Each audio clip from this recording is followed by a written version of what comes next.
Okay, Jason, seller's name. Now, again, my first thought is how can this be difficult? But I think we've already talked about that. Let's talk about getting the seller's name right. All right. So a contract is between a buyer and a seller. We need to know who the seller is. Sometimes I get purchase contracts that the seller is owner of record, which isn't a bad thing on the Rep C as long as it's identified in an addendum. So go like that, but we need to know who the seller is, and we need to know that they have authority to sell the home. So Yeah, I'm thinking sometimes in the meth projects that I have done, the seller, the legal owner of the house is a corporation. yeah, And then you'll have somebody that is authorized to sign on behalf. right. But I guess in that case, the seller's name needs to be the corporation. Right, exactly. That's who the seller is. And so the purchase contract will list the corporation as a seller, and it will be signed by the person who has authority to sign for that seller.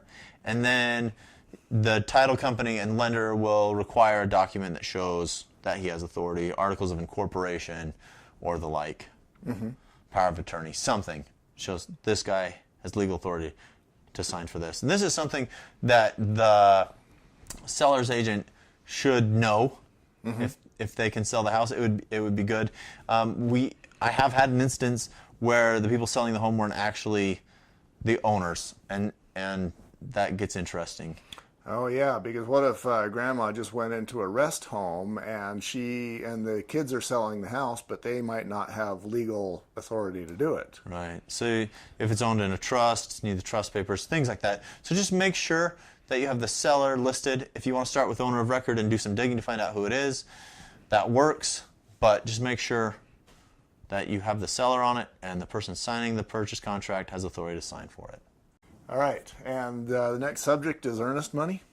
It is actually Bearwood, FHA and Bearwood. Bearwood. One thing to watch for, FHA loans don't allow for Bearwood. Bearwood is Bearwood, so if it's stained, that's not bare. But if you have wood outside that's bare, it needs to be protected. The other thing just to watch for is cracking and peeling paint. That is my least favorite thing, because it's something that is easy to be seen and so frequently not brought up. Right. Yeah, and I'm thinking of some of the inspections I do where maybe they added on the garage and they didn't get to finishing the frame around the back of the garage. And so that's bare wood, and it needs to be addressed by the FHA guy's going to bring that up. Yeah, the appraiser. The appraiser can list that as an appraiser required repair. Okay. So just watch that. Other things, sometimes I hear from the agent who's selling the home that this property cannot go FHA because of issues. It has to go conventional. Fact of the matter is, the safety issues are about the same between FHA and conventional. If it has problems and it can't go FHA, it typically can't go conventional either. So watch that. So then you're talking about somebody that just has to basically come in with cash.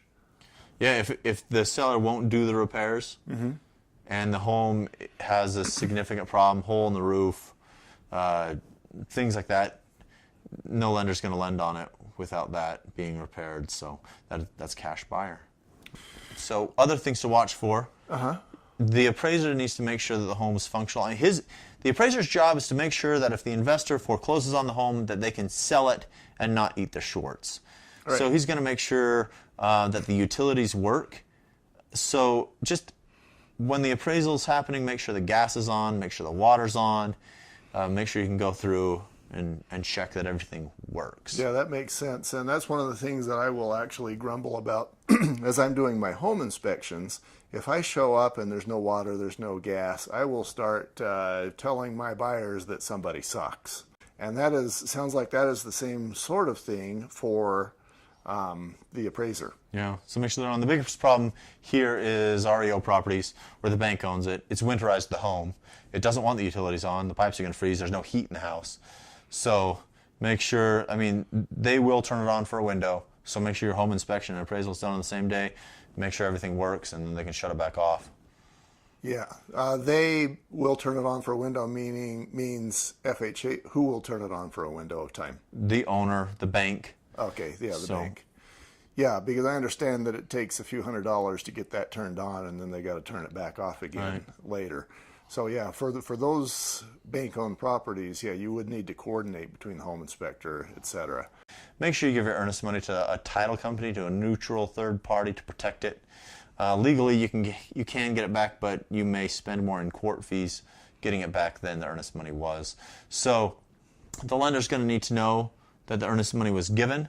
You're going to have to show a copy of, like, typically the earnest money check, and then proof that it came out of the borrower's account.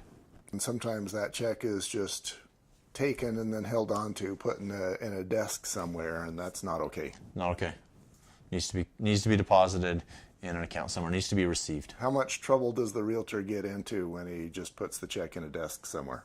It's a violation of real estate law.